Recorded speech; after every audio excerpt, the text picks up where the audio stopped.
How did I get to 4-0? Where do I begin? Guess it all started with the draft. Great draft. A few waiver pickups, a couple free agent pickups. Just making the right starts. That's about it. Okay. Alright. I don't really remember asking you that. Oh, right. Sorry.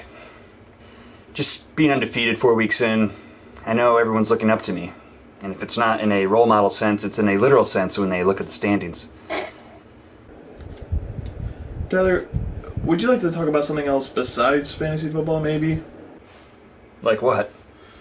I don't know, your family. You're engaged, right? How's that going? Yeah, that's fine, I think. I haven't really talked to her in a while, but I'm sure it's fine. Okay. Work. How's work going? Works good, yeah. I'm in second in that league. But I really only care about gay boobs. Did I tell you this past week? Picked up Sterling Shepard, put him in my flex, and he just... Tyler! Please! Can we talk about something else besides fantasy football? What's wrong? Is there something you want to talk about, Doc? Come on. I can be here to listen just as much as to talk. What's on your mind? Okay. I don't usually do this, but since you're asking, yes, I've been having some troubles. I got some test results back recently, and it turns out I have a tumor. It's in my asshole. My father had the same thing, and it took him from us, and I just don't want my mother to have to go through the same... Son of a bitch. Patrick Mahomes plays Jacksonville this week. God, don't you hate that? One of your best players has a bad matchup, you're not really sure how it's going to go. God, it sucks. I can't think of anything worse. Anyways, that sucks about your parents getting divorced, man. I'm sure I'll be okay. See you next week. Let the bodies hit the floor. Let the bodies hit the floor. Let the bodies hit the floor. Let the bodies hit the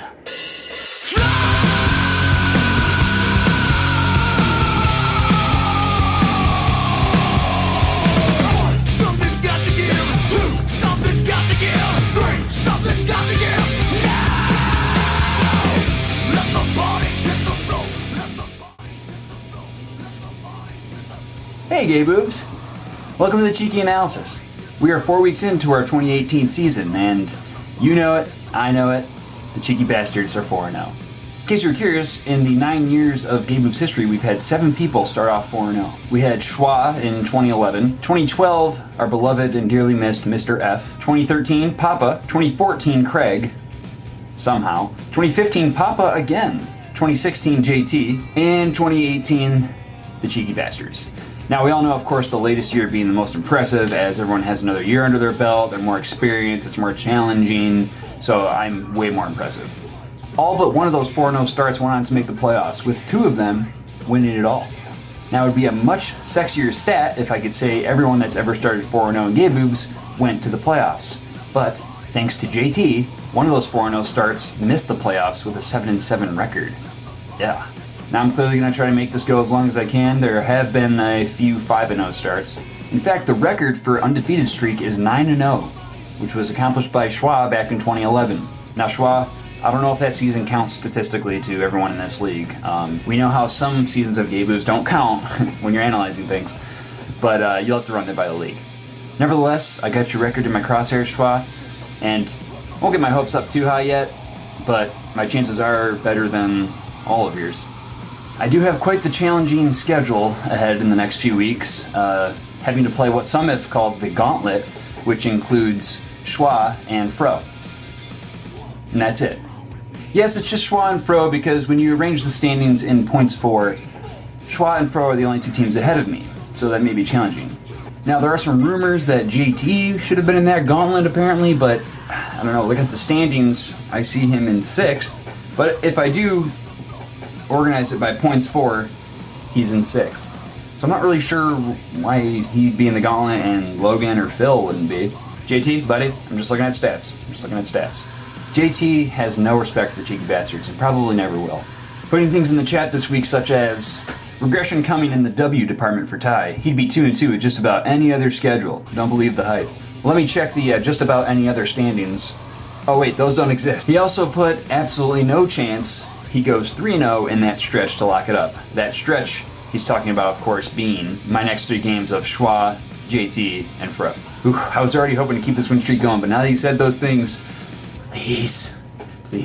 It is pleasurable to know that being at the top is really just pissing some people off. Week 4 was a big scoring week with an average winning score of 166 and an average losing score of 136. If you take out Craig's disgusting 84 points that he scored, then the average losing score jumps to 150.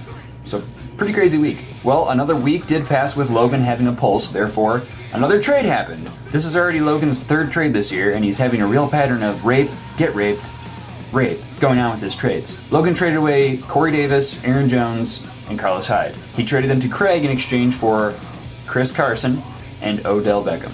Craig, who is the proud owner of the ferocious RB handcuff duo in Minnesota, who have scored a total of 37.5 points all year, was in pure desperation mode and averaging just 103 points a week. Oh my god. We'll see how that trade works out. I don't know if I'd necessarily call it a trade rape per se. I do think Logan won, but I don't think Craig's screwed.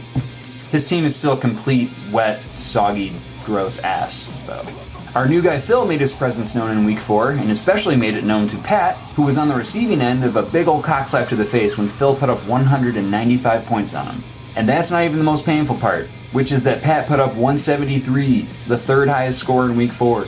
Papa sits at 2-2 and better be hoping that the Patriots figure out what they're doing against teams that are not the Dolphins.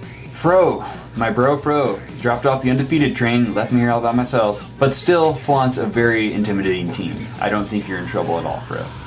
But you might be. Chad is undefeated if you swap his win and loss column, which is fun. He has had some woes, and I do think his team will trend upward from here. I think he'll start a comeback here pretty soon. Chad, remember, I started 0-4 in 2015 and still made the playoffs. As well as Papa starting 0-4 in 2014, and he made the playoffs. So, keep your head up. And just a friendly reminder, you do want to win the matchups. You want to have more points than the other person.